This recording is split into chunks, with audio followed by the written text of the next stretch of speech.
Hello, my name is Alycia Hoagland, and I am completing my practicum for my Master of Public Health with a nutrition emphasis at Liberty University in conjunction with Alo Civitas Consulting LLC. My project aims to answer the question, where do children learn healthy eating and lifestyle habits, with the goal to reduce the incidence of childhood obesity within our communities. Due to childhood obesity rates rising with age, my thought is that the earlier we impact children, the higher likelihood we have for success.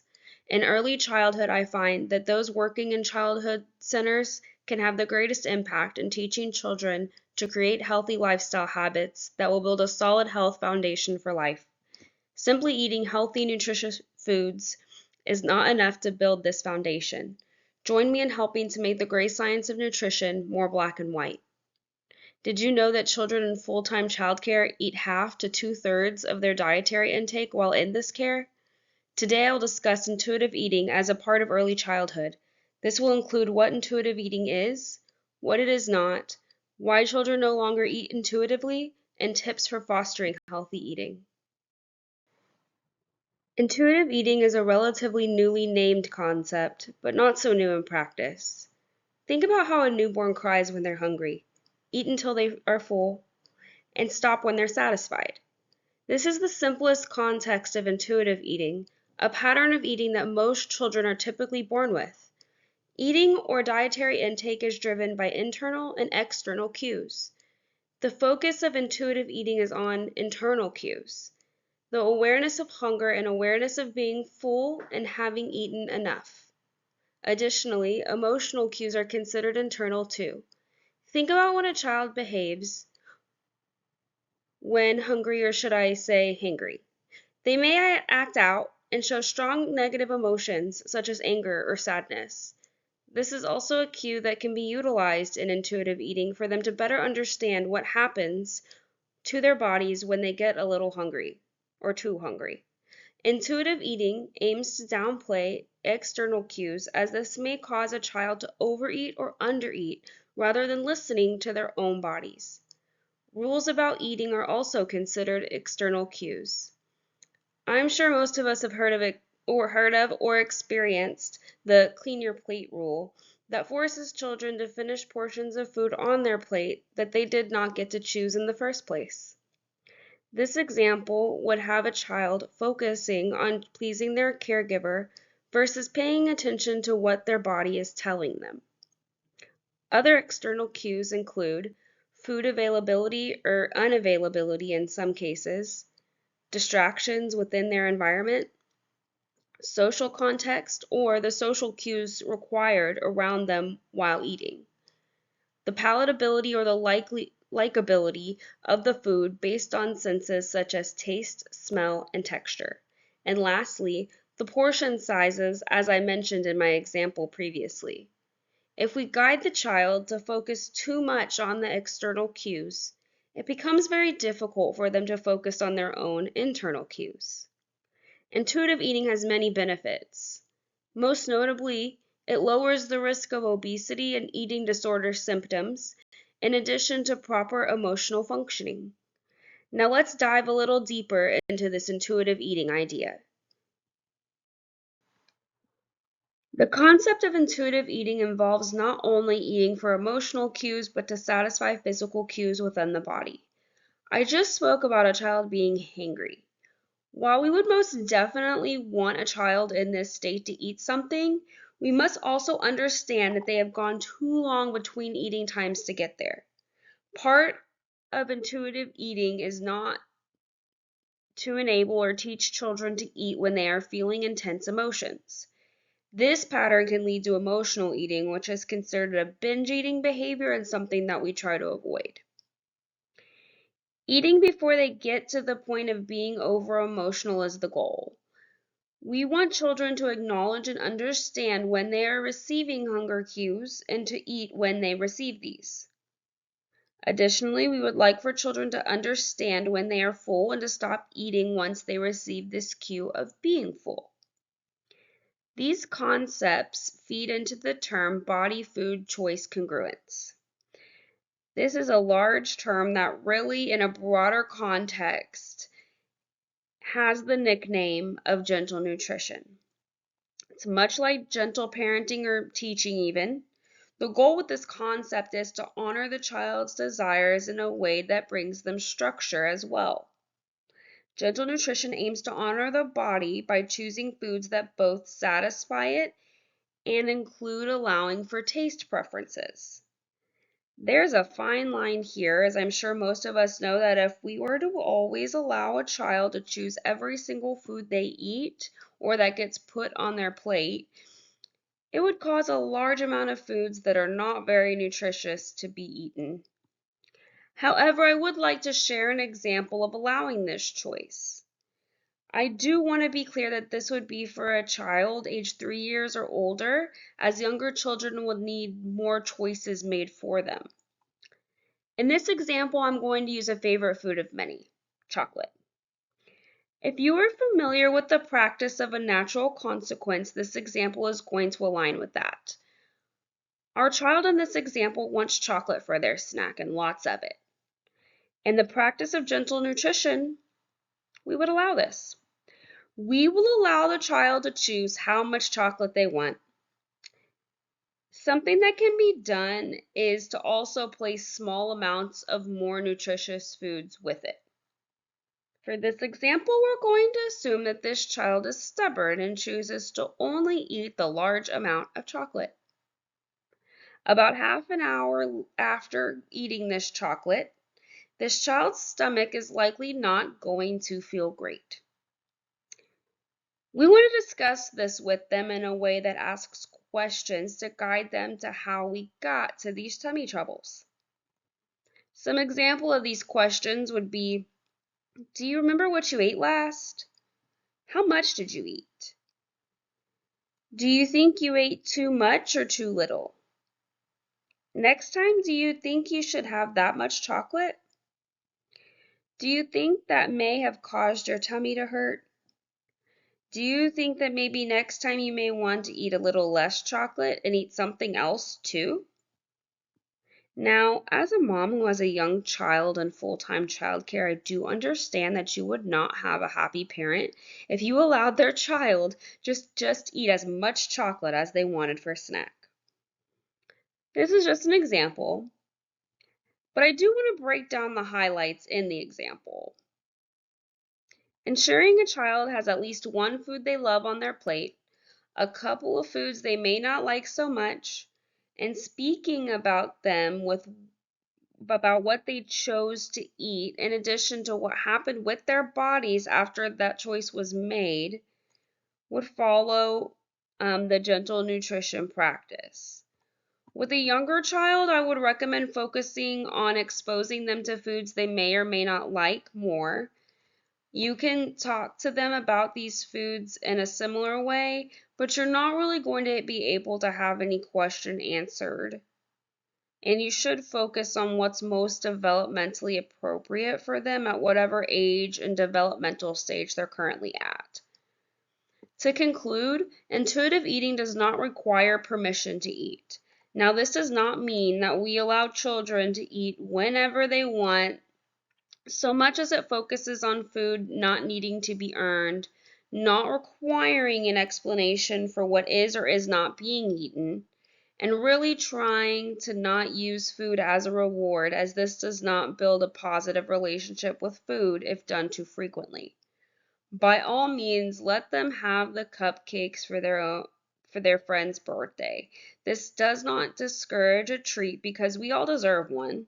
It's more so shifting focus from if you do this, you get candy as a reward.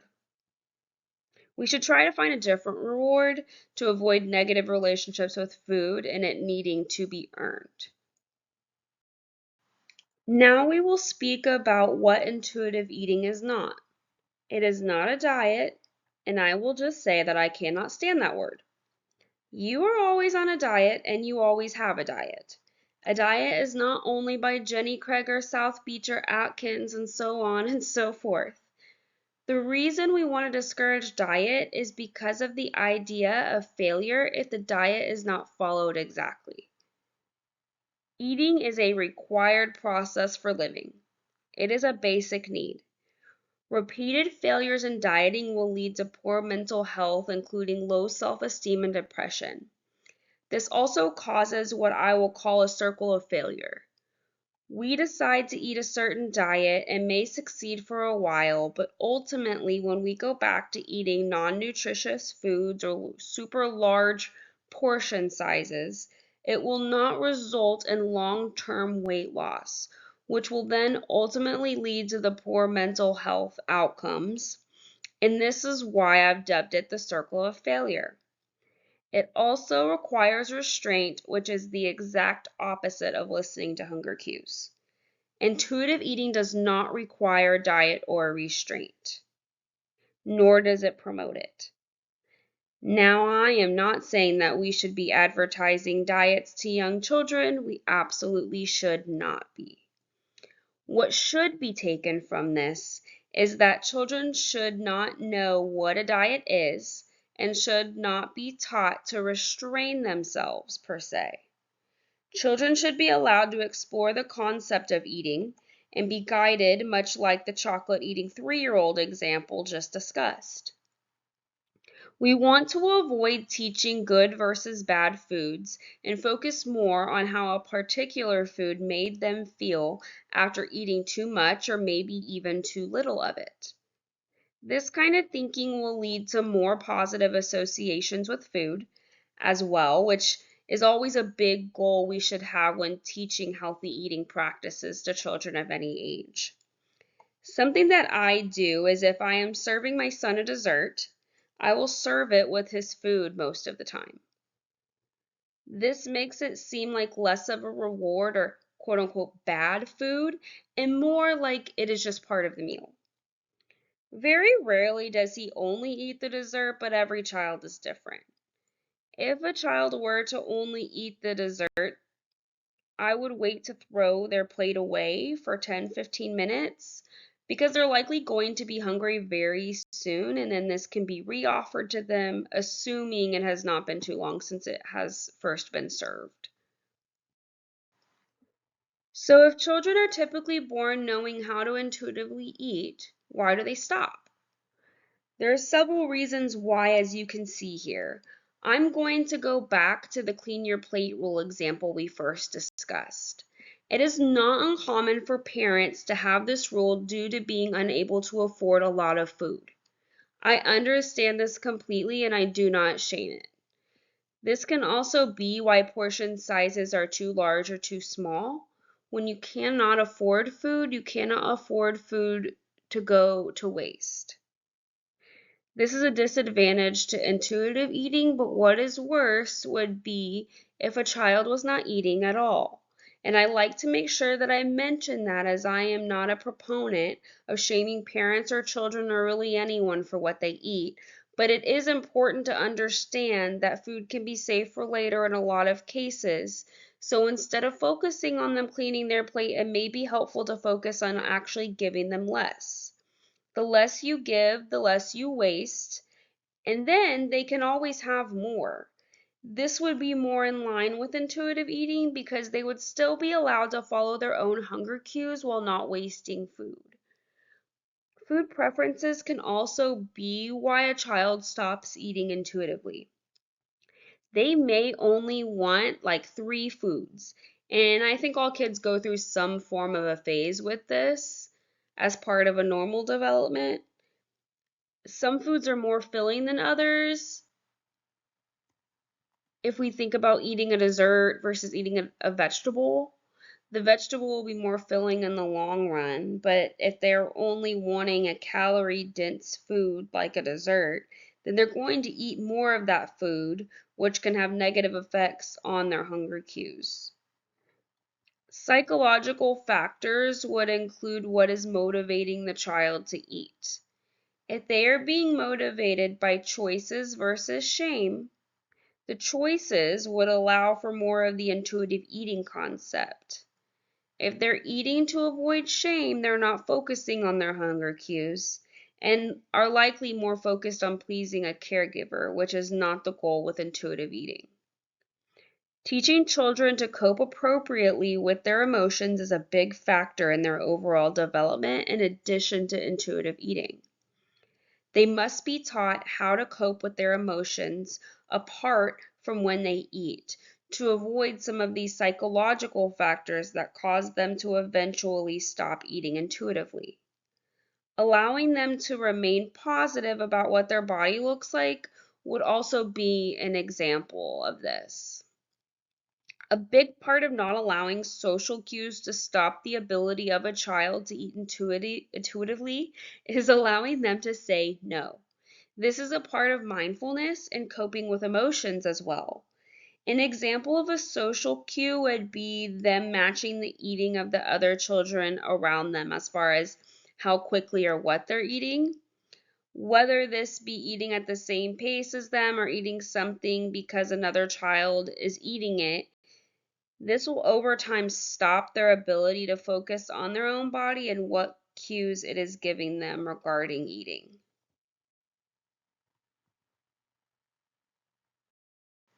Some examples of how to foster intuitive eating are shown here. Some of these we have gone over, such as the guidance versus direction.